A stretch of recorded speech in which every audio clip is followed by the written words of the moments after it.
Coming at you live from DNHQ in beautiful South Pasadena, California. This is the Blue Heaven Podcast.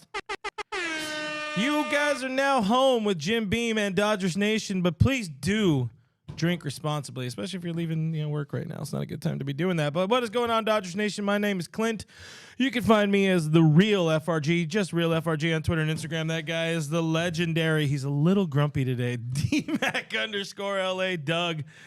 We're back. We're doing this. We're talking Dodger baseball. It's an off day. The Dodgers don't do that great against the Yankees. How you feeling? How you doing? Tell me everything about your life. I'm feeling better than stupendous, man. I'm feeling great.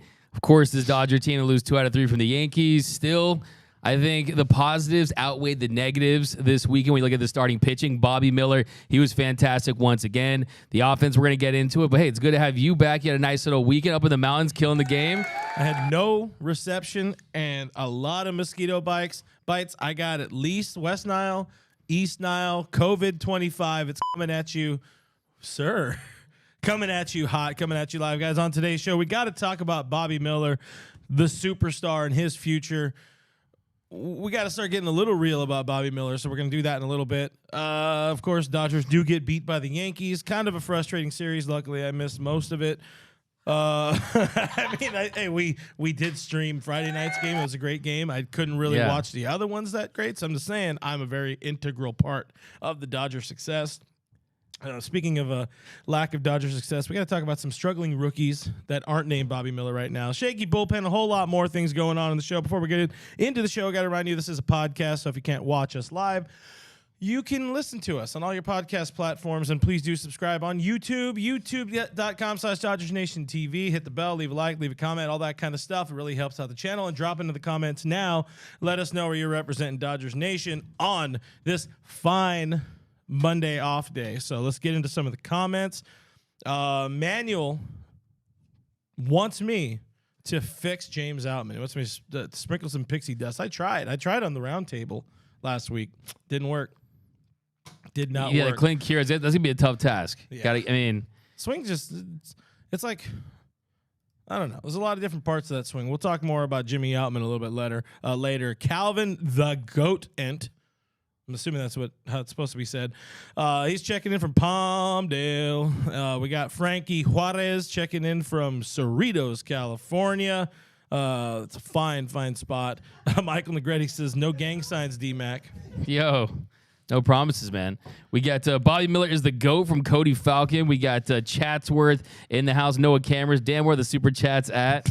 Real talk. We got, some interesting ones down Diane here. Checking in from Cancun. Hey. On vacation? 1, 2, 3 Cancun. Let's go. The legendary Diane in the stream here. BC says most of what cost us in the series were weaknesses we already knew about. Pretty good point. Bullpen kind of still been mid. Starting rotation. I mean, we know that. I know you were high on Michael Grove's start. I didn't see any of his start, but I know that 4 earned runs in 5 innings is not what you want, even if he's throwing straight gas all of a sudden out of nowhere, throwing 98 miles an hour and what have you. Could be a nice bullpen piece. I don't know. Yeah, I mean, that's kind of one thing that stuck out to me was, hey, if this whole starting pitcher thing doesn't work out for Michael Grove, I could certainly see him carve out a role in that Dodgers bullpen. But, yeah, that's the best I've seen his stuff look. I mean, touching 98 on the gun, that breaking ball was effective. He was establishing it early. And really, if it wasn't Bowers, if he wasn't facing him, he would have really put together a nice start there. Only 4 base runners, had those 2 mistake pitches, but really was confident, 7 punch-outs. So I really like what I saw from him. I think the way he was executing pitches, I think Michael Grove, definitely if I had to pick between him and Noah Syndergaard, to me, that's a no-brainer right there. I'm taking him over Syndergaard at the moment. I think I would take you over Noah Syndergaard. But we'll talk. I don't go that far. I would take Noah for sure. Well, I would take Noah Cameras over Noah Syndergaard. So the thing that's bad about Doug is the second he gets on the mound, he some sort of soft tissue injury. Like last year, you had the knee thing. Game 1 of Office Baseball. Sorry for the other listeners. Man, hey, watch out for the peaks from Cody Peaks over here. Anyways, enough about Doug and his playing days, which are far over. Cody Falcon says fire Dave Roberts. So we got one in the stream. There we go. Thank you for keeping the hope alive. Osterberg in the stream says D-Mac and Clint, hello. Checking in from the 310 BC from NYC. That's not over here. That's over there. Julio, Menifee 951. FL Marshall from Virginia. Yeah, we got Jacksonville, Florida in here for Manuel. Charlie from Houston, Texas. Sarah says Grove was great. Charles, Bobby has been a high point for this team. I think far and away kind of the best rookie so far for this team. And that's including James Outman's Rookie of the Month, April, which is a distant memory now. But man, this dude is him, as they say. Yeah, I mean, already 1 WAR in 3 starts. What more can you say about this guy, Bobby Miller? He looks the part. To me, he screams future #1 starter. And I think that it's really the best starting pitcher has come out of this Dodgers farm system in quite some time. And he's lived up to the hype. He's lived up to his billing. And yeah, I mean, a 1.006 ERA through 3 starts. And really, you look at the competition. You look at the Braves on the road. You look at the Bronx Bombers on a Sunday night baseball game on a big stage. Bobby Miller is here to stay. And yeah, I mean, only made 4 starts in AAA OKC. He's only pitched 31 1/3 innings so far. So yeah, I mean, we're going to talk more about Bobby Miller, but this guy is an absolute electric starting pitcher. I think he's a superstar in the making. And I think with Trayce Thompson on the IL, maybe gives him number 25 and starts this superstar thing, right? We got to get him a real number. Yeah. 70 is not going to be this dude's number. That's not going to cut it, but he's definitely here. He's here to stay, in my opinion. There's no question about it. Him is here. Cody, you got something for me? We have a super chat. Kind of loud right now. Yeah, you're up there. Man. You're up there. There we go. Lori O, Pause. $20 for the asada Lori. fries. We have our future ace, but the offense is in prime postseason shape.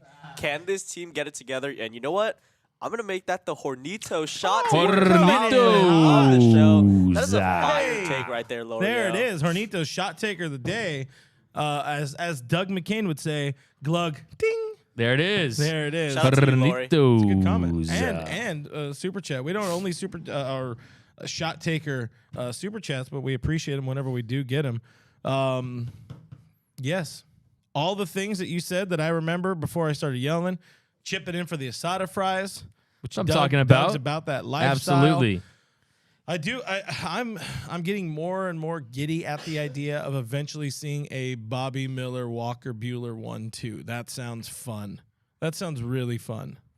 Yeah, and one of my big goals for this team is I want to move away from this pitch to contact type starting rotation. Guys that go out there and miss bats. The slider has been so effective, and that to me was really my biggest takeaway from his start. I mean, you look at that first inning, he throws 27 pitches, he has 2 walks, he still strikes out the side. The slider that he's talked about after the game, a tighter grip, the velocity's higher. He's throwing it in the zone for strikes. He's getting chased. He's expanding the zone with it. And to me, that is why I think he is going to make it, because he has the velocity, but he's already shown that he can make those in-game adjustments. Yeah, I was going to say. That's the big difference. We really wanted to point that out because this guy talked about it earlier in the show, or not earlier in the show. Him and I were talking about it earlier today before you guys were watching. The in-game adjustment so far has been impressive for Bobby Miller. At this point, I kind of think we need to see him get hit around a little bit just to see how he adjusts. You know, he adjusts on Sunday with the 2 walks, strikes out the side. He works his way around that kind of stuff. But you want him.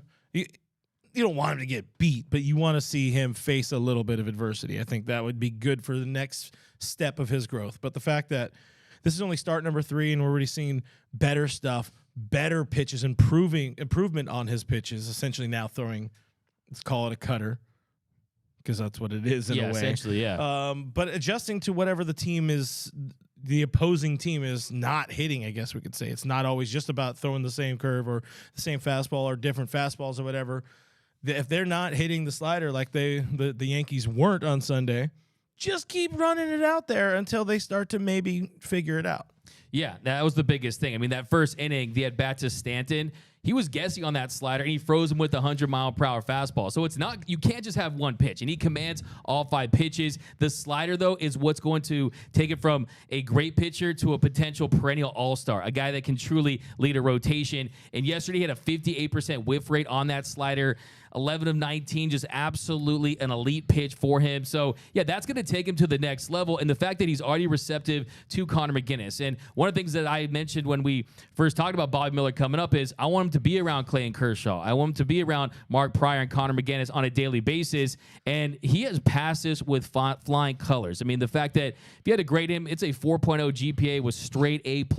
I mean, you got the Yankees national TV in front of 52,000, almost 53,000, and it was like it was nothing. This is a guy that I feel truly believes that he's elite. He truly believes that he's great, and he said that he was ready after the game. So, yeah, I think the big thing for me yesterday too was, look, I mean, he was rolling. I mean, that first hit right there, I mean, the 2-out single to Volpe, I mean, that was the first hit of the game. He had 7 punch-outs in 6 innings, 5 were via that slider. And I think for this rotation, he just raises the ceiling. It's not about raising the floor, it's about raising the ceiling. Because to me, if you consider his age, if you consider how early we're on the season, there's no reason why he can't get 15 to 18 starts and have a role in the postseason, even a prominent role, whether that be someone that you can get 2-3 innings out of the bullpen or someone that actually does make starts. And we know guys are going to go down because of injury. It happens every single year. He's got the kind of stuff that absolutely plays up in the postseason, and those are the kind of lineups you're going to face. It's going to be the New York Yankees of the world, the Atlanta Braves of the world,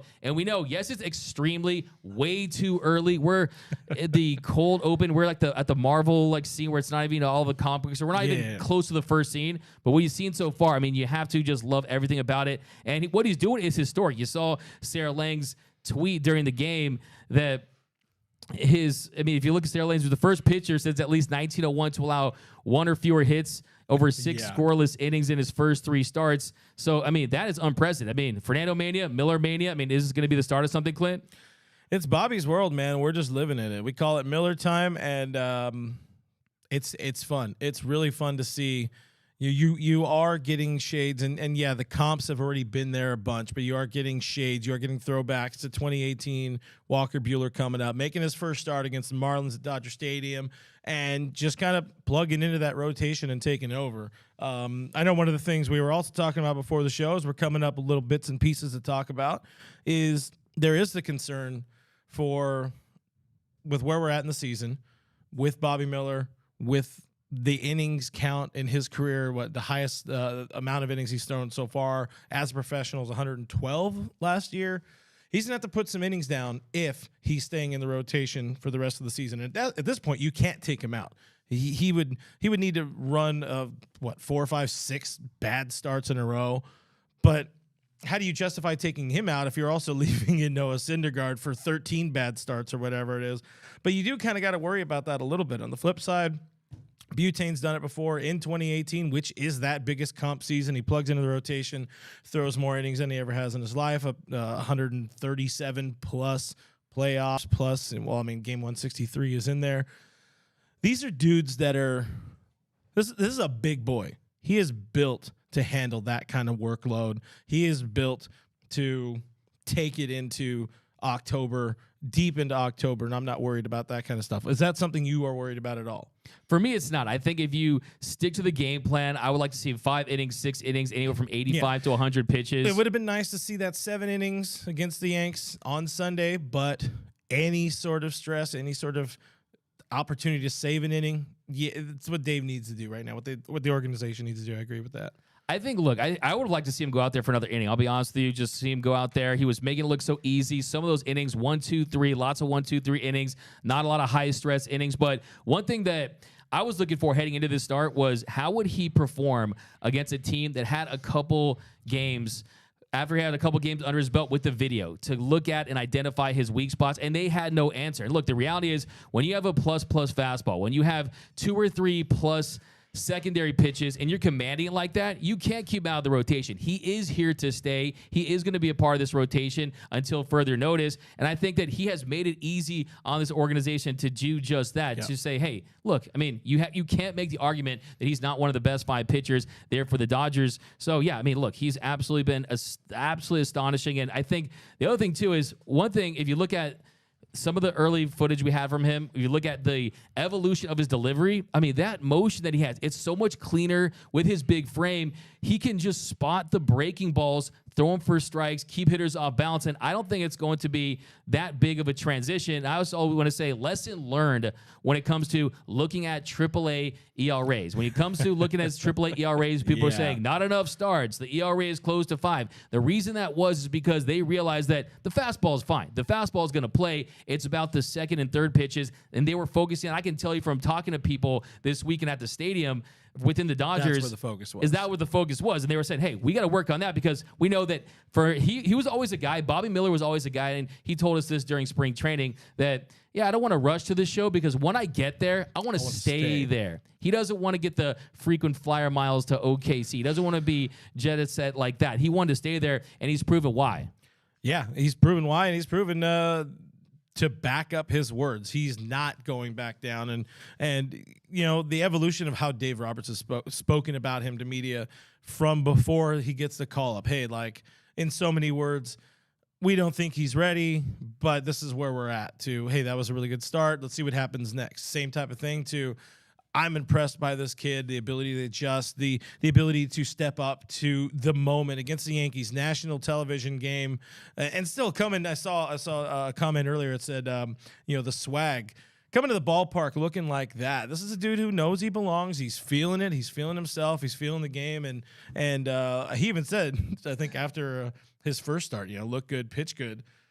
He's the real deal. That's Bobby's world right there.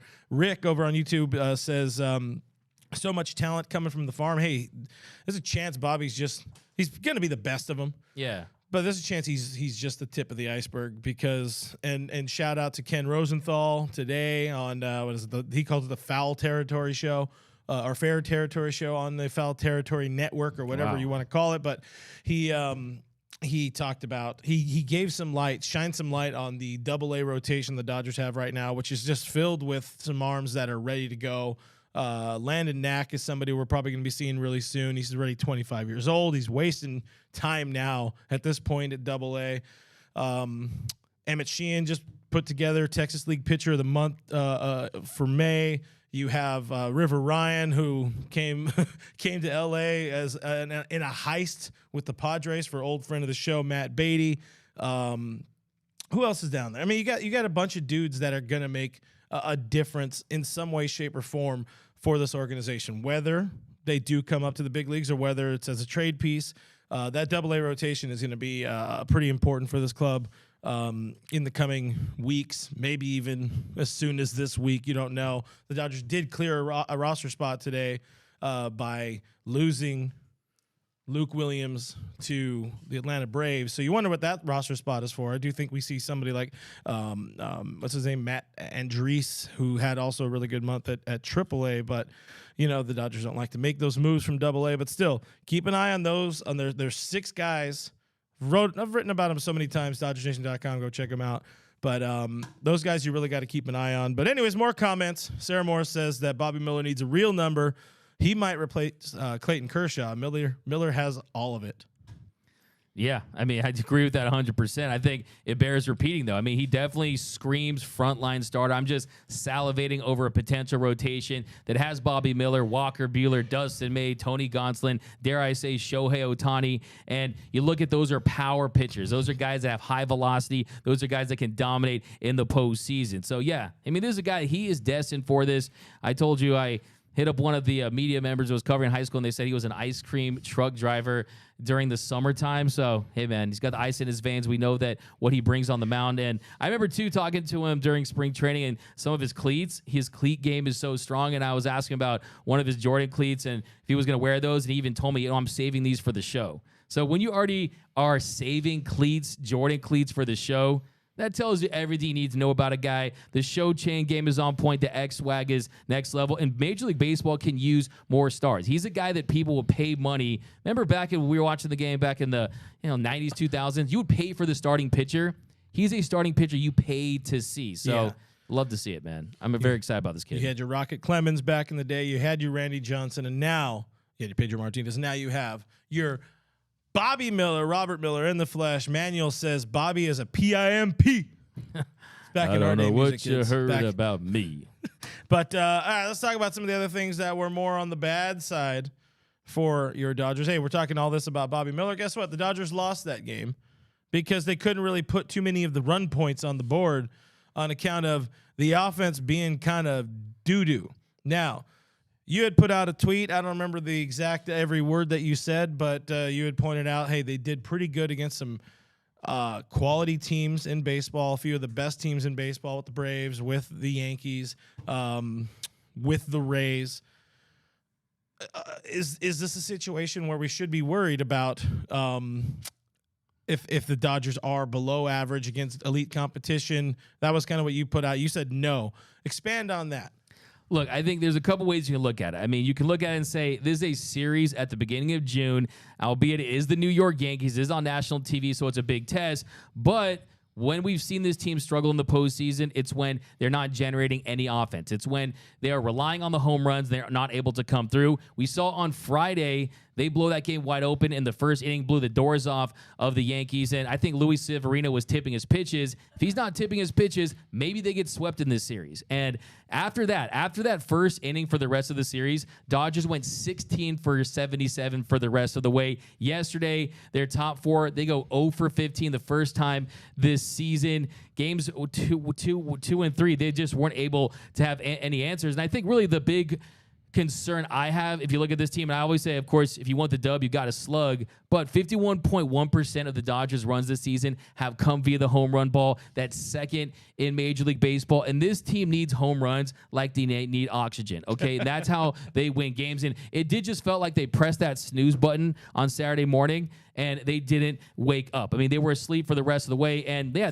I think also, too, I mean, the blueprint almost feels like it was a little out against the top of this Dodgers lineup. I mean, you saw when Freddie Freeman went down with that curveball down and in, I mean, you rarely see him get embarrassed. And I think you saw them working velocity bottom of the zone. Occasionally, they were going high cheese, and you saw a lot of spin. And when we've seen playoff games in the past, the Blake Snells in Game 6, it's when they're getting dominated by whether it be a slider or an off-speed pitch, and they have no answer. But I still think the bright spot, though, JD Martinez hit a home run yesterday. He was one of the few bright spots, really almost hit a couple of home runs, got underneath a few balls on Saturday. So I definitely think that makes me feel a little better. I just think you can't rely too heavily on Mookie and Freddie at the top. If you want to win a 7-game series against elite competition, you need more production down in the lineup. I mean, what say you?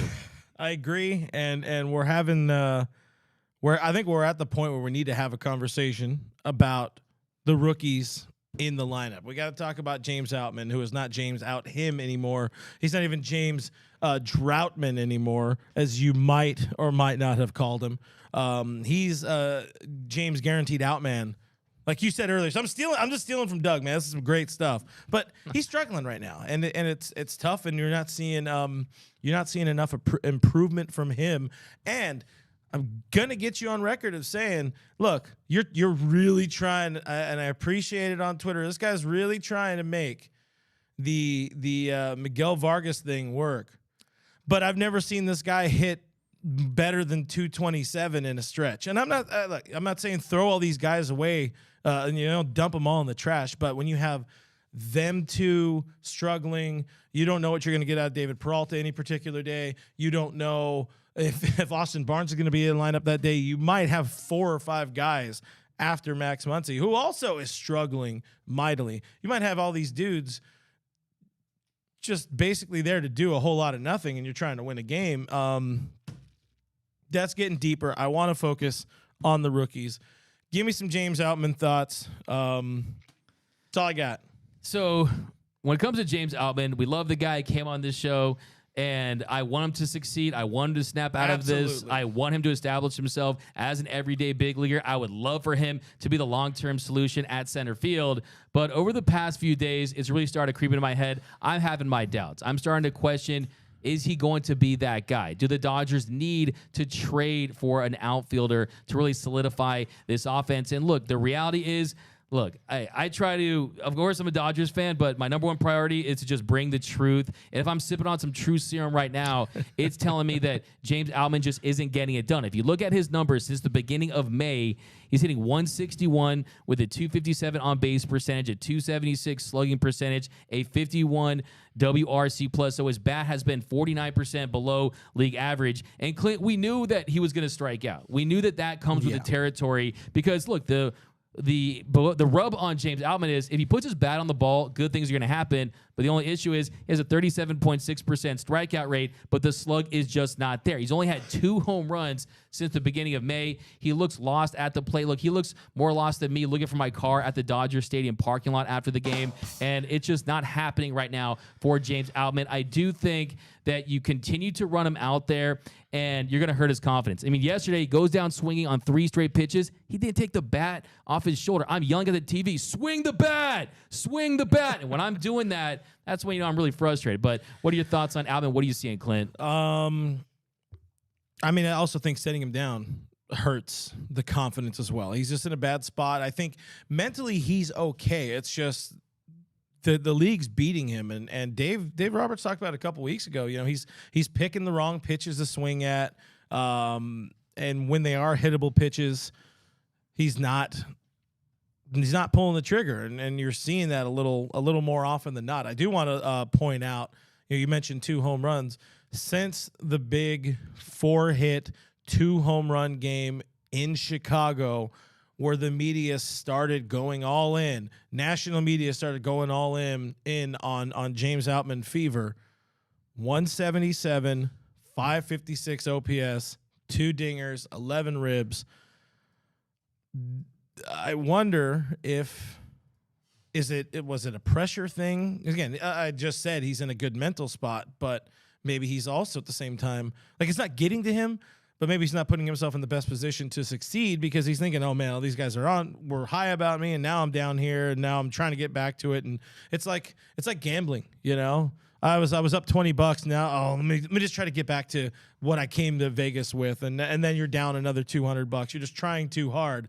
When that's not what this team preaches. What do they say? Stay within yourself. Try not to do too much. You know, I'm just trying to move the ball forward, that kind of crap. And now they're seizing his car. They're even seizing Rocca. They're like, hey, Rocca's got to go, man. We're taking that too. They're taking his Sarah High School football jersey. Like every time. No, I mean, no, I agree with you. I think there is that component as well when you look at James Outman. And when you look at him at the plate, I think what he needs to do is surrender to the idea of, hey, I'm just going to be a guy that 245 with slug and plus defense. Because look, I mean, we got to talk about the good with the bad. Defensively, he has had some miscues Saturday. I think he overcommitted to a ball. I mean, it was a tough play there. But still, I think defensively, he still, for the most part, has played well. He's been okay.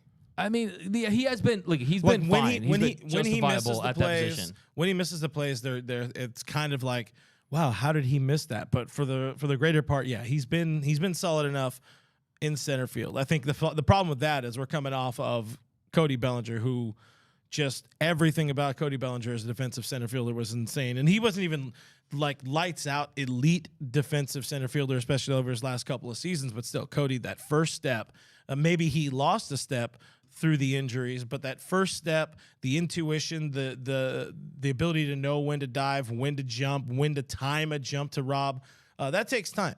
And Cody's been doing it all his life. You know, there was a point where Jimmy Outman thought he was going to be a football guy. Yeah. He decided to be a baseball guy. You're still getting used to the nuances of the position at the big league level. You got the third level there. And what do they say always? Offense gets you to the show. Defense keeps you in the show. But look at Miguel Rojas. We'll talk about him for a second. But, I mean, if you're down. 85th percentile on arm strength, 91st percentile on outs above average. But what did he tell us when he was hanging out inside that monitor right there during the offseason, during our interview? When he's at the plate, he said, look, I know I can crush fastballs. I know I can do just that. Can I handle big league spin? So far this season, hitting 190 against breaking balls. So until he makes those adjustments, because look, the jury's out. There's some scout somewhere in the basement that is reviewing all of his footage, and they're giving it to their analytics department. Oh, yeah. And they're saying attack here, here, and here.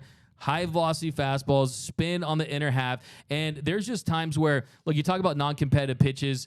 from a pitching standpoint, there's non-competitive at-bats, and I think he's just so mixed up upstairs right now that he's not really in a great place. But like I said, James Outman, he has proven the doubters wrong for most of his career. He wasn't supposed to be here this early in the season. He has made a name for himself early on, but I still think that, yeah, I mean, they need to figure something out offensively from the outfield perspective. And I think one of the I don't know if it's an unintended consequence or just a byproduct, but with Trayce Thompson going on the IL, we are probably going to get a situation where you are going to get those two right-handed bats in the outfield, and that's what we were looking at to start the year. So I'm very interested to see how that looks. But we know he's a fan favorite, but so far this month and the last month, he just really has had a rough go of it. Yeah, this is what I'm. This is what I'm now. I've now come to the realization that we're just too good of salespeople, because clearly it was after a game, Raka Outman put on an episode of Blue Heaven and was like, you know what? I need to get myself one of those Manta masks. Oh, wow. That's what happened. And Raka Outman has been asleep for the last month and a half, because at Manta Sleep, they make the world's best sleep masks and sleep accessories. Everything they do, and you should get yourself a little napski there. Everything they do is to enable better lives through better sleep. The fine folks at Manta Sleep work relentlessly to improve and optimize sleep so that you can have the energy to live your best life and go out and hit some dingers in the real world. So check out mantasleep.com today so you can sleep better anywhere, anytime. Get your Manta mask today and use our promo code. It's DN2023, and you're going to be happy you did it. Doug, wake up. Wake up. Good morning. Good morning. I will on the say, mound. if James Outman wants to snap out of this slump right now, all he has to do, just take a buzz cut. Just shave it all off. He talked during. Come on, dude. I know those are luscious locks. You with me, Cody? I'm kind of with that. I mean, sometimes you can't kill the the curls. shave, like, it changes the game. works. Look, Sometimes he it told works. ESPN while he was mic'd up that he uses cream and curls and genetics and Thinking this too and much that. about the hair. I just think, You hey, gotta respect the game. we saw buzz cut belly a few years ago. It could and, work. Like, I also, too, on top of that, I mean, you've seen some little miscues I don't like, too, getting picked off in the Friday game, and Freddie Freeman could have another opportunity to hit, and then Saturday, I mean, there's some miscues. I mean, he's still been a tear on the base pass, 7 for 8 in stolen base attempts, but right now, I think it's just kind of wearing on him. I mean, when you're at this stage as a rookie, you have not played this much high-level baseball on a day-to-day basis, that it really starts to wear on these players, and you need to see some good results to turn things around. So, yeah, I'm not selling all my James Outman stock. Absolutely not. I still think he can be a contributor, but we know he has some work to do. Now, you want to talk about Miguel Vargas? No, I want to get into comments first because we've been bad, but I do want to. Everybody get your Miguel Vargas stuff. I know people talked about Vargas earlier in the stream. Bring him back up. We want to get to those, but Dave Luna, kind of on the same boat as you on James Outman. Says, I don't know why, but I'm not as concerned about James Outman as you guys are. What you were just kind of leading to there. It's like you're concerned, but not exceptionally concerned. At least I think. Maybe I wasn't listening to Doug, but says I think he'll figure it out. James Outman is my guy. I think the numbers will be there in the end. Now, we don't know what the numbers are supposed to be. He's never had an extended run at a big league season, but thoughts on that? I would put my concern level really at a 6.5, something like that, just because he hasn't proven since they've been able to attack him, since the game plan, since the scouting has been done against him, that he can hit consistently after that. The reality is we don't know when it comes to James Allen. We don't know if he can establish himself as a big league player and hit consistently and limit the strikeouts. I'm okay with the strikeouts if it's coming with the home runs, if it's coming with the slug, but right now we're getting nothing. Like we were okay with the strikeouts, 17, 18, Chris Taylor, because he was out there hitting bombas. Not so much now. It's just a lot of strikeouts. So there's an issue there. Our boy Buddy's in the stream. He says, "What you know about?" And that's about it. So thank you for hanging out with us, Buddy. Manuel says, "Spank that like button." So yes, there you go, gang. Make sure you do that. Craig Osterberg says Hayward can play center field. Hey, Hey, man, that dude's got to be playing. He's got to be playing some baseball because he's kind of legitness right now. So I would maybe look to get him in there a little bit more.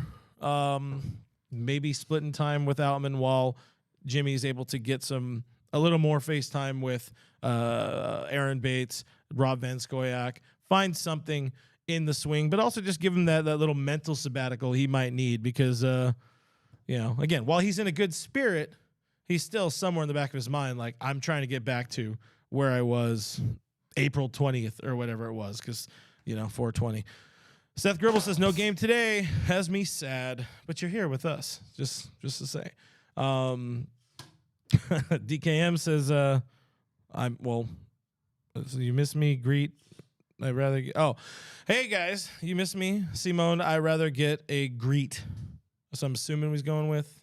So that works. Hey, how's it going? It's a great one. Appreciate you. B. Guzman says Outman reverse Hercules with the hair. Isn't it? Who's the one with the hair? Samson? Samson. Yeah. Swan? Yeah, go the reverse. Samsonite. I was way off. Reverse Samson. That's what you guys. Strengths of my hair. Kershaw says play LaDuca. You got the wrong guy. It's the wrong era. That would be Paul LaDuca. He does horses now. That's what he does. Year 8 Oi 8 Lou. Great name, rolls off the tongues. Not truly concerned about Outman. Trace Outman season says Outman feeble. Swerves says, who do we need? I don't know. I mean, this Johnny really, DeLuca. Johnny DeLuca's that's actually one of the things I want to talk about, though, is that Johnny DeLuca, this is great timing to assess him before the trade deadline to see what he can provide. And I think this is going to give him an opportunity to go in there against left-handed pitching to see if he can provide a spark. And I'm wondering, my first big question with DeLuca is, do they use him in the same capacity as Trayce Thompson, or do they give him more of an opportunity based on what they've seen so far? I mean, getting back to Outman and just how they're using him with Jason Hayward, I think that makes a lot of sense as well. But look, I mean, they need guys that can produce. And right now, James Outman's not doing that. I mean, 2 for his last 27. But Johnny DeLuca, that's a name that I was campaigning for on this show for a couple weeks, wanting to see him in place of Trayce Thompson. But now we get him because Trayce Thompson, he goes down with the oblique injury. He was on that 0 for 39 skid. I will say he had reached base in 6 of 8 plate appearances with 4 hits and 2 walks since that game against the Rays where he got back on the schneid and ended that skid. So really, you feel for the guy right when he starts to get it going, he goes down with that injury. But do you think that there was more to come, or you think that it's almost, I think if we're talking about mental breaks, he's another guy can benefit from that as well. Yeah, I mean, at least you're hitting the IL, feeling a little bit better about yourself, but this could very well spell the end, especially if Johnny DeLuca has a good run, could very well spell the end of Trayce Thompson. But and those you were talking about Thompson, right? That's what we're talking about. Yeah. Okay, I just want to make sure. I get lost from time to time because I'm reading comments. I'm just letting you riff. But yeah, look, Johnny DeLuca is a guy that can absolutely help this team in a lot of different ways. I mean, he's another guy that wasn't a high pick. He was a 25th round pick back in 2019 out of Oregon. He was with AA Tulsa 3 weeks ago. So this is a quick rise to the bigs. And like he told reporters yesterday, you just never know. You never know where to get your opportunity. And yeah, if you look at the numbers between AA and AAA this season, slashing 315, 375, 548 with 8 extra base hits in 17 games since he was promoted to Oklahoma City. And yeah, he's a local kid from Agora Hills. He's a guy that he said yesterday had almost 20 people there at the game. So you love that angle as well. But what I'm looking at is 2 things. 1, 362 with an 1104 OPS versus lefties. And then 2, and most importantly, he brings a different dynamic in that he's not a guy that strikes out a lot. He doesn't strike out a ton, striking out at around 17% of the time. So he does slug, but you're also getting that ball in play, that bat-to-ball element that you love. And also, he can be a menace on the base pass. He was a standout sprinter and long jumper at Agora Hills, the home of the Chargers. So we know we can bring that. So yeah, I'm definitely very, very high on him. I mean, you talk about a 55 runner, definitely has some pop in that swing. Defensively, he's not going to blow your mind. Solid corner outfielder, center field around average. Dave but said some left, some center. Yeah. I hope we don't see too much of that, too much center at least, but left. You're able to stash him there when DP isn't starting, which it sounds like now Johnny's going to be the guy in there against left-handed pitchers in the outfield. You'll probably see some more Mookie Betts in the infield on those days, maybe at second base, because now it's time we talk about Miguel Vargas. On the season, hitting 227. He's got a 745 OPS. Yeah, he had a single hit in each of the 3 Yankee games, but just continues to I don't know, not impress me. Since the start of May, he's hitting 238. His on base at 310, not the greatest. Yeah, the slug went up a bit over that stretch, especially if you get rid of that first game. You look at that 4-hit game, it looks like he was starting to figure some things out maybe, but maybe that 4-hit game is more of an outlier. Just sell me on this experience, because over his last 10 games, 11 games, he's batting under 200. It's just it's inconsistent, but they keep, he's the guy who was hitting fifth, sixth, seventh in the lineup daily, and I don't know if he's earned that. He's not getting on base at an elite clip, or even a reasonable clip, or even a league average clip. The defense, mid to okay. I don't know, man. Yeah, I mean, it's what they have. It's a tough look. I'm not going to sell you on the fact that he's a superstar this season, but I will say when you're a 23-year-old rookie and you haven't fallen off a cliff, if you look at his numbers since the beginning of May, a 112 weighted runs created plus, so you're talking about a bat that's 12% above league average. I think Gavin Lux would have loved to have that number in his rookie season. I think that there's a lot of rookies that would have been fine with that type of production. His last 10 games, 6 for 31, hitting under 200, as you mentioned. And to your point, there have been flashes. The 4-hit game, you've seen some of that bat to ball, and you've seen his ability, but he's not doing it on a game-to-game basis. He's not doing it consistently enough to say, oh, this is a guy that is going to vie for the Rookie of the Year. This is the guy that we've heard about for so many years that was going to tear things up. Mm-hmm. But I also believe that this is a guy that is a rookie. Is a rookie that is also defensively playing a position that he hasn't played in his career at the big league level. And I think for him, it's just about, if he doesn't fall off a cliff, that's what you want to avoid. What you want to avoid is the James Outman types, the Trace Outman types, where they're falling off a cliff where you're hurting the team when you continue to run them out there and they're not providing very much. As long as he a hit there, a double here, a home run there, and you're just treading water and you're just weathering the storm, it's going to click at some point with this guy. I truly believe that. And I wouldn't say that he's someone that is on bust alert or anything like that, because like I said, he is still, the way it profiles, as an above average bat. But has he underwhelmed? I would say probably. Has he been a bust? I would say far from it. I think defensively, he surprised some folks. I think yesterday, you would probably like to see him barehanded, maybe make a play at the plate, considering that runs were at a premium. But I'm still high on Miggy Vargas. Like, I believe in Miguel Vargas, like Mr. Miyagi believes in Danny LaRusso. But what happened in Karate Kid, right? He got jumped a few times. He went through some adversity until he swept the leg. So I think it's going to take some time. I still believe Miguel Vargas. He pulled that. Guys, subscribe for at least Doug McCain. If you want to sell your Miguel Vargas, I will buy it for pennies on the dollar. And I'll add it to my collection, because I've hoarded all the Miguel Vargas stock. Okay, I don't want to be all doom and gloom or just focus on the bad, but these are a couple of guys that, the rookies. You had mentioned earlier today.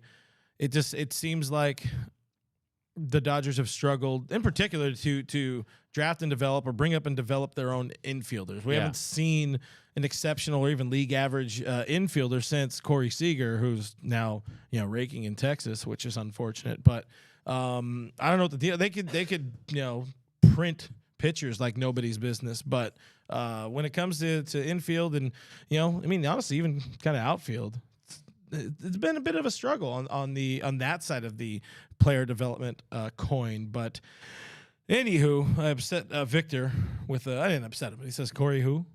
Corey who? Yeah. Miss Siegs. No, I mean, the problem too with Miguel Vargas. Stop paying him. In his, look, I mean, we'll see what happens with Corey Seager, but I mean, that kid's a flat out generational hitter, in my opinion, as far as how hard he can hit the ball consistently. But that, to me, is when I look at Miguel Vargas, something that surprised me a little. I thought that maybe the BABIP gods weren't going to be nice to him, and he would be almost like a Will Smith that we saw early in his career, where he hit the ball hard. It was just a rocket shot into the glove of the opposing team. That hasn't been the case for Miguel Vargas. It's a long swing, man. It is a long-ish swing. I agree with you on that. You're not seeing him just get the barrel out there. I think for him, he's another guy you want to see him kind of work on. It's kind of got that horizontal motion and just really find a way to find pitches that he can drive. I think there's certain at-bats where it's almost his high on base percentage, his eye at the plate almost works against him, because you see him not attacking certain pitches. But yeah, he's just not hitting the ball hard consistently. But still, like I said, I mean, the home runs, 4 home runs since the beginning of May. He hasn't been awful. He hasn't been dreadful. No. And I think, look, in some organizations, I think there'd be more pressure on him. I think he's in a good spot in this organization, surrounded by JD Martinez and Freddie Freeman, to kind of soak this up. And you kind of look back and you say, hey, a rookie season where you can justify him on the field, and there's not many better options out there. I mean, who's going to throw out there? Going to bring Yanni Hernandez or someone like that? I mean, if you trade for Tim Anderson, throw him at second, I can have that conversation back on Tim and have Anderson. Vargas He come off found the a way. bench. But I'm just saying, as of right now, look, experience is currency, right? That is an investment, and you have to take him out there and see if he can do. I actually think he's going to have a big week. I think he's going to have a big road trip. I think he's playing in Cincinnati, Philly. Is that the Doug cure? It's not really the Doug Book cure. it. Book I'm not it cure. now. I think he's going to have a big week. I think. Put all of your money, put your rent money on Miguel Vargas having a big week, and if not, Big week Doug for Miggy McCain Vargas. will personally pay your rent. I will. Not transferable. It's not transferable. Anyways, let's shift gears a little bit. I did want to at some point talk about the bullpen being shaky and kind of overworked, but I don't want to get into too much with that. One last thing I want to touch on with the offensive side, just to throw it out for funsies, as the kids say.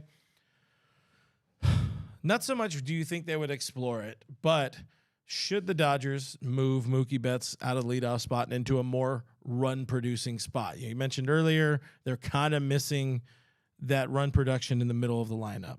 You have a really good 2, 3, 4 for the greater part, as JD does well. Muncy, yeah, he's struggling, but if you find a way to kind of change some things up a little bit, is that just too much, effing around for the sake of effing around? I mean, look, we know Mookie wants to bat leadoff, but on the same token, why they lose the last 2 games? Well, their leadoff hitter that they depend upon to generate runs, he doesn't get on base. He didn't do very much of anything at all. And look, the numbers bear it out. I mean, it bears repeating that when Mookie scores 1 run, just 1 run, when he crosses home plate, this team, since he put on that Dodger blue, has a win percentage of over 800. When he doesn't, it's close to 500. I mean, that is jarring. That is a big disparity. So the question is, how do you get Mookie across home plate, right? How do you have him score runs? And you've seen him in the last 3 years, his batting average, it's in the 260s. It's in the 260s because he sacrificed some of that batting average for slug. You've also seen him hit home runs at a career high clip. Now, should they move him down? I think right now we've seen, look, I mean, yes, they've gone to a little bit of a slump, but I mean, they were in a position where they were scoring 6 runs a game for 6 straight games, putting this offense on their back, carrying this team when the pitching was struggling. So I still think that this team is at its best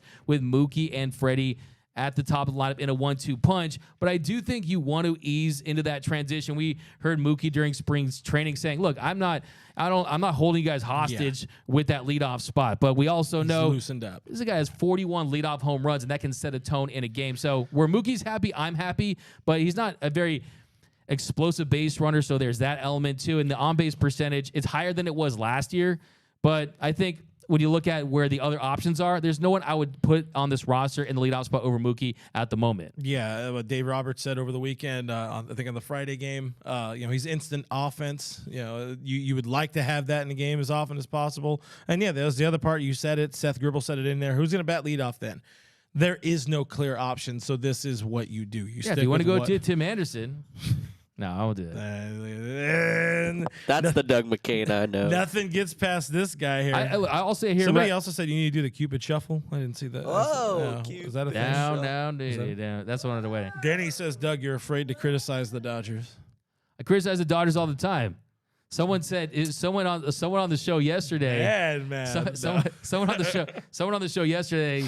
I started the show and I was just like, "Oh, James Alvin can't believe he's being mic'd up. Has he earned that?" And then someone in the comments was like, "Man, D-Mac is mad about James Outman's getting mic'd up. He's here to cook." So yeah, I mean, look, I just try to speak the truth about the Dodgers. I think there's a lot of different ways you can look at it. I think, like I said on Twitter, 4-5 against the Braves, the Rays, and the Yankees. You would take that when you consider the current state of this Dodgers rotation. And my big criticism, I think, for the team right now is, they look a little one-dimensional on offense. And I think they're not going to win the World Series unless they improve their 5 through 9. They're not going to win the World Series unless they go out there and make a trade for an impact reliever. I think Liam Hendricks makes all the sense in the world. I think what I saw from Brusdar Graterol, who's basically giving you a Shackton a full moment every single time he goes out there for some reason, I think he's the guy that I still believe in as a piece, but I think with this current lineup, and I like to just learn lessons. I like to learn lessons from what did the team teach us last year. And one thing, like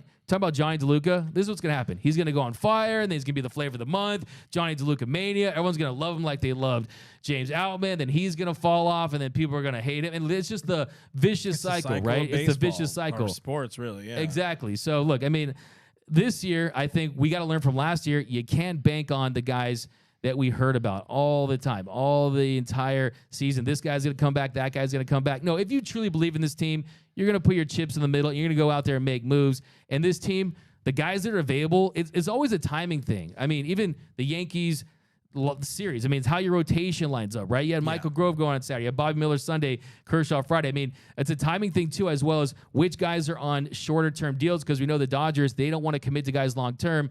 Hendricks makes a lot of sense. So I think this bullpen, they absolutely need to add someone like that. And then I still think adding Tim Anderson makes a lot of sense. I still do, because I think his value is at a low right now. And I think you could consider batting him leadoff and moving Mookie down as run producer. Yeah, that definitely gives you the most optionality there. Tim Anderson not having the best year by any stretch of the imagination, but I would not be overly enthralled to go to work if I played for the Chicago White Sox either. It's a bad club. It's poorly run. It's a bad division, and they're still not in the hunt. Get him out of there. Get Liam out of there too. He deserves better. And Rosenthal bring in said, Joe Kelly while you're at it. Yeah, I talked to Rosenthal on Saturday. I didn't ask him about There we go. No, but look, I mean, I didn't ask him about this, but he even said that he looks like he could be a Dodger. It looks like that Tim Anderson looks like he could be a Dodger at the deadline. So those are there's smoke there. I think there is smoke there. I don't think that's a fire alarm schedule and call everyone out there. But no, I definitely think there is some smoke there. And I also think too, look, as you mentioned earlier, as we talked about before the show, this team has struggled to develop infielders, and they've struggled to find that permanent solution at shortstop. Yes, Gavin Lux goes down with the injury. Yes, Miguel Rojas defensively has played the part, but Ahmed Rosario is another guy on the Cleveland Guardians that you could potentially bring in too, who's not under team control for anything after this season. So I definitely think you need to go out there and explore some options. As far as criticizing this team goes, look, this Dodgers team, they have exceeded expectations, but still, they don't look like world beaters right now. And this is, I think, one of the more flawed Dodgers teams in recent memory, and I think that's because of the bullpen. Yeah, and we knew that was going to be the situation coming into it, but yeah, the bullpen injuries has been a struggle. We knew this team wasn't going to have the same amount of depth that it's had in years past. Yeah, they have some really good options in the lower minor league ranks, like I talked about, that AA rotation, and really that's where the help is going to come from. You mentioned like Cleveland, like the White Sox are clear sellers, but the funny thing is that AL Central is so bad that everybody is in it and not in it all at the same time. Some of these guys are closer to first place than they are the second wild card spot. It is god awful division. Minnesota running away with it at 2 games over 500, and the Sox are in 4th place, just 5 games behind with 26 wins. Yeah. But at some point, they also need to be open. That's the team. That's the team. We know that. You said it before the season.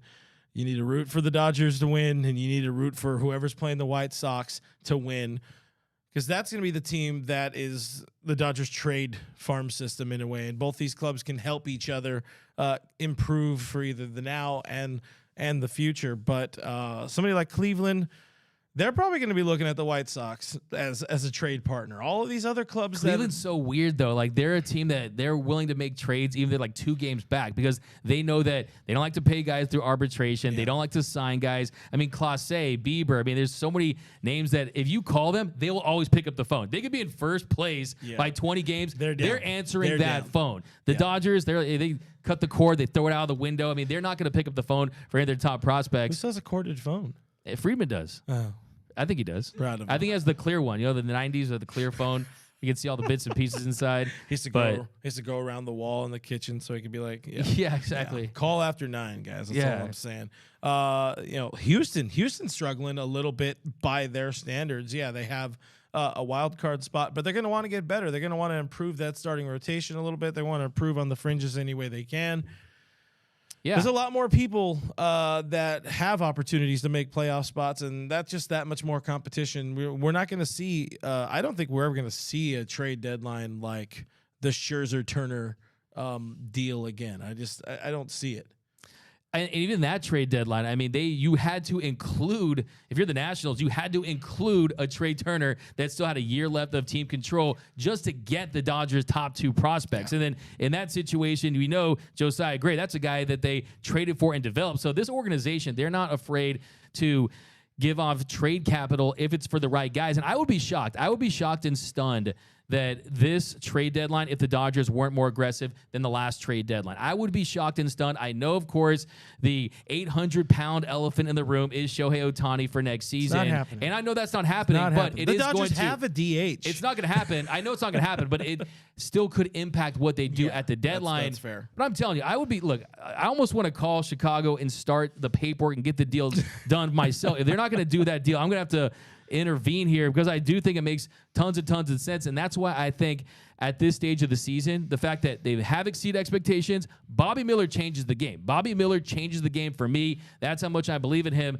And we saw in 2018 the kind of impact that Walker Buehler had for this team, for this rotation. You saw him lights out against the Red Sox. You saw him lights out in game 163. I'm not saying that he has what Walker Buehler has. He has his pants. I'm not saying he has what Walker Buehler has on the mound or he's going to have that big of an impact. But I do think, look, you need 3-4 starters in the postseason. Who could they go get? A Giolito, a guy like that. That's not going to supplant a Kershaw, Urias, Dustin May if he comes back healthy, or a Bobby Miller or any of those guys, right? So I think the picture is starting to take shape. I think it's starting to be clear out there. You go get an impact bullpen piece. I don't care what Dave Roberts has said about bullpen by committee. No, he is designed from a managerial standpoint to have that elite lights out closer. Hendricks is that man, and then you go get an impact bat. And I think it's too much to put on these rookies from what I've seen so far. I still believe in, when I look at Miguel Vargas, I look at him as, okay, this is a 10-year guy, a 5-year guy, a 2-3-year guy to get to where he needs to be. I'm not looking for him to set the world on fire this season. Same with James Albin. If you put all your chips on rookies, you're probably going to not have success with that. So let's get these trades going, man. This team is not far off. There's no one that blows my mind in the National League, and same thing with the American League. This team has proven they can compete with any of these teams, and I think that it would be a disservice if you don't go all in with a possible final year. All the signs, all the writing is on the wall that this is Julio Urias' last year with the Dodgers, and I definitely think that if he comes back to the Dodgers, it means that they struck out on Shohei Ohtani. I don't think they're going to strike out on Shohei Ohtani. Yeah, Ohtani, we'll save Ohtani talk for another day. It's already a long show, long in the tooth show. I mean, we're at about an hour right now, but we're having a good time. Right. It's an off day, you know. These people have nothing better to do. They're hanging out with us, and we appreciate you desperately. Oh, we got one? DJ Producer Cody? I got a super chat. Appreciate it. Michael Carrillo for $2 said, Dustin May is gone for the season. Stop the delusion. Stop the ouch. No, I call me delusion. I actually agree with you to a certain extent on that. And look, look at that. Now he's noted Dodger hater. Doug McCain. Look. I think I agree with you on the standpoint that you can't bank on it. I think it's one of those situations. Fool me once, shame on you. Fool me twice, shame on me. And I think we've learned in the past that some of these guys that are placed on the 60-day, and anything past that you kind of fear about. And I think you can't bank on that, but I still think that there is a chance that Dustin May returns. I mean, there's plenty of examples of guys responding to that PRP. The fact that there wasn't true tendon damage there, it leads me to believe that there is at least a chance. And if there's not a chance, there's a reason why people out there have said, hey, maybe he does end up in the bullpen at some point. I mean, he has a violent delivery. A lot is happening when he's on the mound. So, I wouldn't bank on that for sure. And even last year when he returned, we didn't even see him in the NLDS. So, I mean, I agree with you, but I still think there still is a chance. And even then, you still have other guys that can fill in those spots. Yeah, I was going to say, I know you had I want to take a step back first because you're talking about the bullpen, and I agree. There needs to be some help in this bullpen, and the best route is going to be out of organization, and the best route is honestly going to be with the Chicago White Sox, whether it's a Liam Hendricks. But there are so many like regular season pitchers in this bullpen, but we've seen the regular season pitchers falter in the postseason. Yency Almonte, Alex Vesia, most recently. They need some guys that can push back, your big dogs, I guess we can say, with the Ferguson, who, he gave up a home run yesterday. Was it yesterday? I don't know. Time has no meaning, but Ferguson had his struggles here and there of late, but he's still a guy who's been really, really damn good. Evan Phillips, is a guy you can throw out there most of the time. Even Brewstar, if he stops trying to pretend like he's some sort of crazy, softball shortstop making every play, and just, plays a little smarter, which he says, I wasn't thinking. You have some good pieces, but if you're able to move that whole stack down one and get yourself a bona fide closer with Liam effing Hendricks, because, man, he's a good time. Thank you. Loves to cuss, and I appreciate that out of a guy. Plug him in with whoever else comes back. If Alex Reyes is going to come back, do you really want to rely on that? But So that was just a bucket of words that I threw on the floor, but I wanted to talk about, I know you had the conversation with ESPN friend of the show, Doug Glanville, where he says what I kind of agree with. I think this team's going to look more internal. This just feels like the year of internal solutions for the Dodgers. And I will again bring up the Double-A staff. River Ryan, Nick Nastrini, Emmett Sheehan, Landon Knack. These are all options who could be options in the bullpen, who could help out that bullpen. Yeah, they're not Liam Hendricks, not your lights out closer, but do you agree with my assessment of, or how far do you disagree with my assessment that this is the season of fully internal, like almost like all the way in finding guys internally? I think I agree with you in that compared to years in the past, I think that there's the potential to actually get those contributions this year based on what we've seen. The talent and the potential is there. We also know the postseason is a grown man's league. This is a grown man's league. And if you want to win in October, you need guys that have been there, guys you can trust in those spots. I'm not saying those guys can't do it, and I think there is value. Frankie Rodriguez, Adam Wainwright. There's plenty of examples. I mean, you talk about Jonathan Papelbon. I mean, you talk about Bumgarner, Lackey. I mean, Bumgarner, Lackey. There's tons of examples. Sometimes you need that rookie too, which could be Bobby But those Miller. guys aren't there. I mean, I'm pretty confident saying that those guys I think can be contributors. Fair. But I think Bobby Miller, he's in his different category. He's in his own tier as far as rookie impact guys. But I think when you talk about internal options as far as supplementing the bullpen, supplementing the rotation, I think you're looking at some of those guys. But I think for me, if you really want to go out there, I mean, why else would you sign JD Martinez to a one-year deal? Why else would you bring in a Jason Hayward when he could have signed with some other teams? You get him on the vet minimum. I don't think he could have signed with some other teams. He had some other guys calling out there. Dodgers were the first to call, apparently. And, of course, and he said Freddie and and the his buddy. and the third. And, look, he could have got – he's going to get – At the time, I didn't even want him on my slow pitch softball team. Look, man, That's hey. two slow pitch softball team references. People were – I know. I'm going to go because we were pretty high on Jason Hayward, and everyone was calling him trash. People call him Haywash. I got receipts longer than CVS, and I'm going to be using them. So, but yeah, no, look, I think this team, they tell me that they're going to go out there. I truly believe that. I mean, do they have internal options? Yes. Do I think they're going to explore those? I do. But I also think that there's teams out there that are going to be dealing. I think the Dodgers, they want to win the World Series this year. I think they're committed to going after it because there is uncertainty in the future. You only have a couple of years of this Freddie and Mookie when they're in their absolute prime. We are getting peak Freddie Freeman. We're getting prime Mookie Betts. There's no guarantees that next season you're going to get that. There's no guarantees that you're going to get Clayton Kershaw and Julio Urias back. When you look at that core right there, when you look at Will Smith being where he is, we look at this bullpen where they are, they don't have enough right now. And I love what you brought up about there's a big difference between, like I said, regular season, it's like coffee. Postseason is like Four Loko with some cocaine there. It's a totally different energy, a different ball game. Just like Mom used to make. Just like Mom used to make. So you're going to have to go out there and get guys. And I think last year, too, they learned after. I personally believe this, that Andrew Friedman, I remember it was the Rockies versus the Dodgers in September. And he was doing one of those in-game interviews, just kind of meaningless. And the look on his face, he brought it like 3 or 4 times about, sometimes when with the new expanded postseason, you have to give up more prospect capital. And I think the market has got more competitive. I don't think he's going to let that happen again. I think this team he's not going to let get stale. I think they're going to go after it. And like I said, I'm going to call my shot. I think they're going to trade for Liam Hendricks. I think they're going to find a way to get him in Dodger blue. I think they Daniel Hudson's going to be back, but I think you can never have enough high leverage relievers. Evan Phillips is perfect in his role, but I think you move everyone back. Yancees look better, 6 straight scoreless appearances. Brusdar Graterol, I think, can be shaky at times when you pitch to contact like that. So I think they're going to make a move. I truly do. Joe Mama says, let the kids play, man. And that trading for Hendricks doesn't necessarily fall into that. But, hey, if you're letting the kids play for another organization, then Doug can get his wish.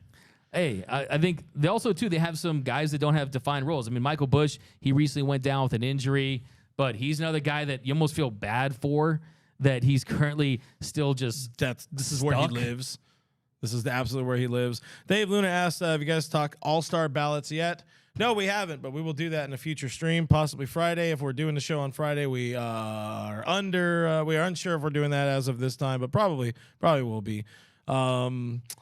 William, Will Smith's in the stream. William Dill Smith says May came back too early from Tommy John surgery, so we have insider information there. I don't believe that myself. I think I agree with more this guy that he just has a bit too violent of a delivery, but. Let's try to get back on track a little bit to wrap up the show. We got a lot of things. We didn't even touch on Noah Syndergaard. We didn't touch on Julio Urias, which were things we wanted to talk about today. But it's getting a little long, and I don't want to go too crazy. I know this guy will do a 16-hour live stream. Zero problem with it, but we got baseball coming up. We got to look ahead a little bit. Let's look ahead at this series with the Reds. The Dodgers need to eat well in Cincinnati. You got Tony Gonsolin, which, by the way, absolutely no love so far in the stream for Anthony Catman Gonsolin, who's been great. He really has.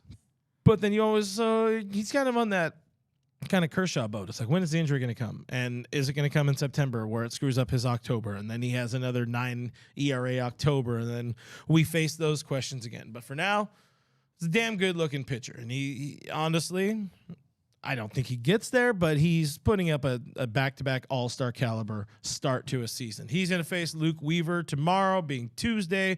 Syndergaard gets potentially his final start as a Dodger. We don't know.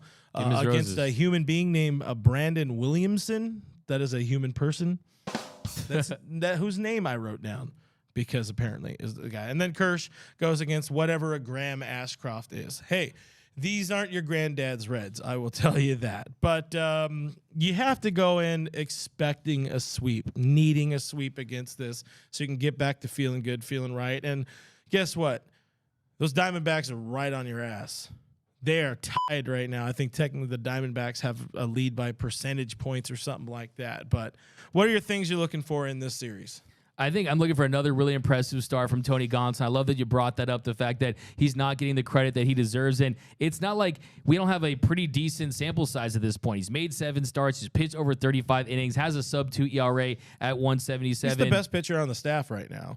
I mean, in terms of start to finish, or start to where we're at, from when he plugged in, he is the Dodgers' best starting pitcher.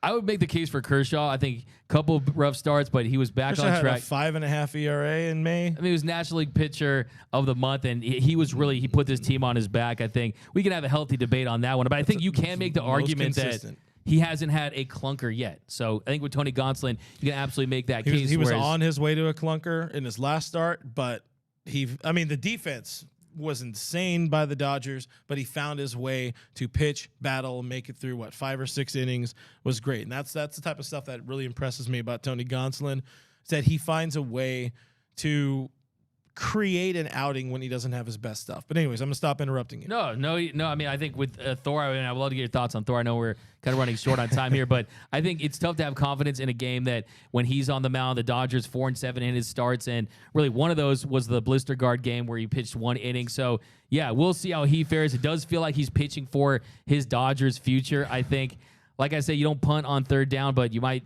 for him, want to punt on 3rd down if he's not looking the part. If he gets rocked again, I think you're looking at either a phantom IL, possibly a DFA. I think there is pride within this organization, and that you don't want to move off him so quick. In the event that one of these guys goes down, he can at least give you 4 or 5 innings out of the pen, so he does provide value from that standpoint. But yeah, it's tough to have a lot of confidence with him on the mound, especially in that bandbox in Cincinnati. And especially when he has no confidence in himself. Honestly, to me, I know he's going through it mentally.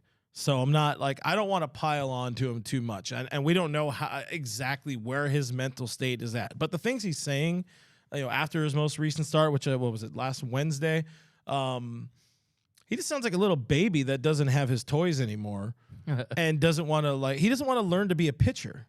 That's what it sounds like to me. And I don't know what all is going on in Noah Syndergaard's head. By every account, all accounts, he's a good dude. He's trying.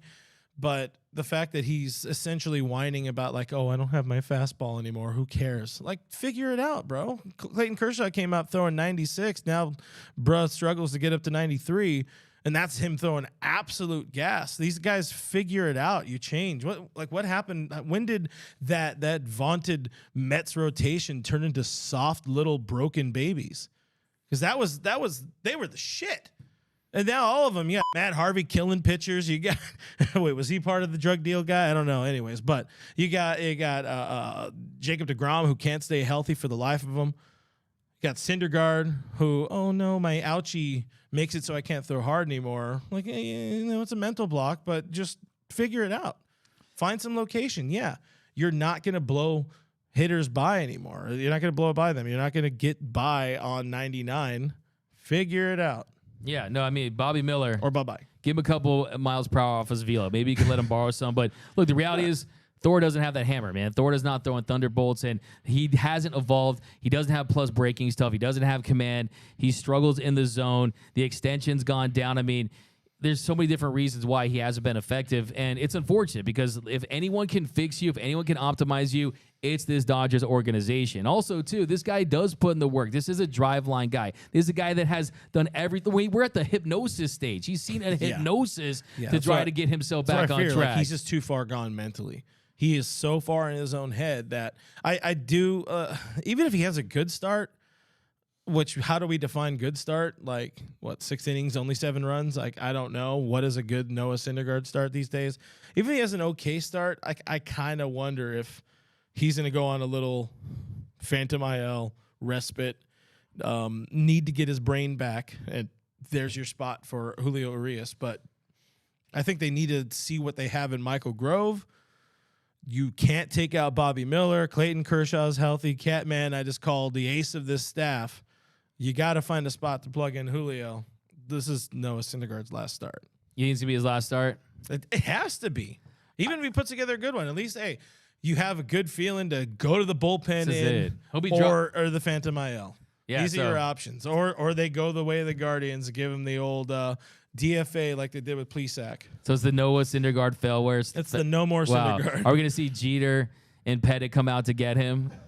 Is he going to drop 60 you're gonna like see Kobe Roger in his the last Peanut game? Man go out and get him right now. Well, they're going to be in Cincinnati, so maybe it's Johnny Bench. He's going to grab him 5 balls anyways.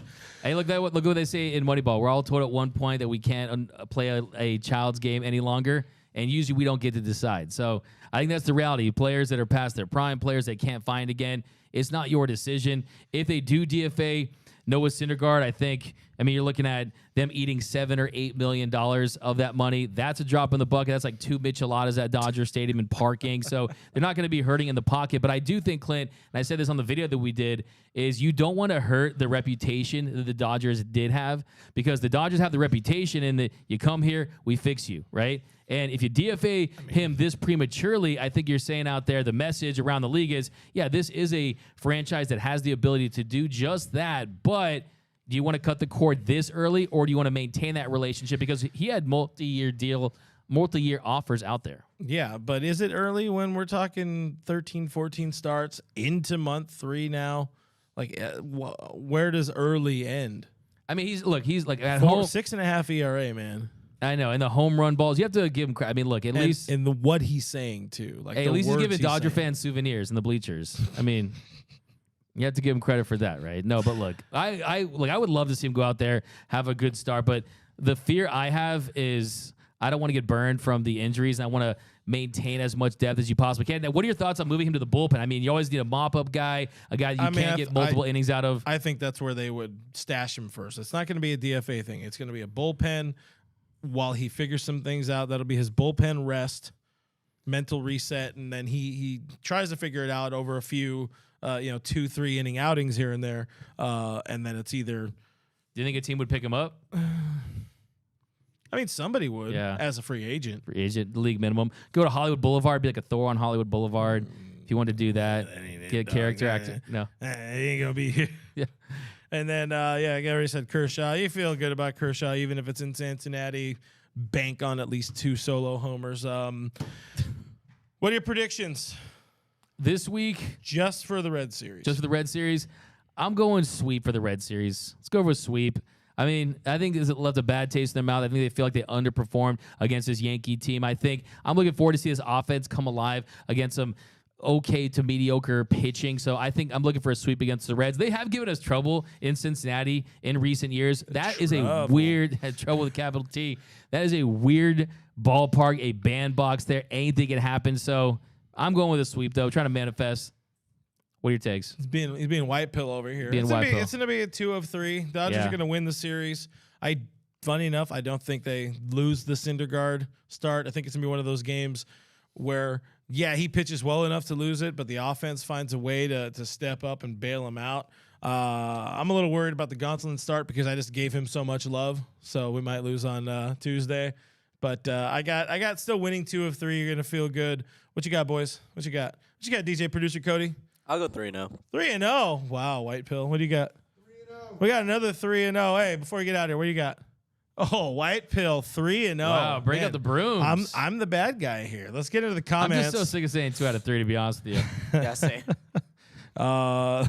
Let's see. I don't know what that one is. So they asked Noah for the keys back. What is the keys? Maybe to the facility, maybe like a Jamal Adams type thing. I got don't you. know. When Maybe they're the keys to the bullpen door that Aaron Judge broke. Oh, Apparently did he you broke guys- did you guys a door, know? a bullpen door. He did. So stupid. That door's on the 15 DIL.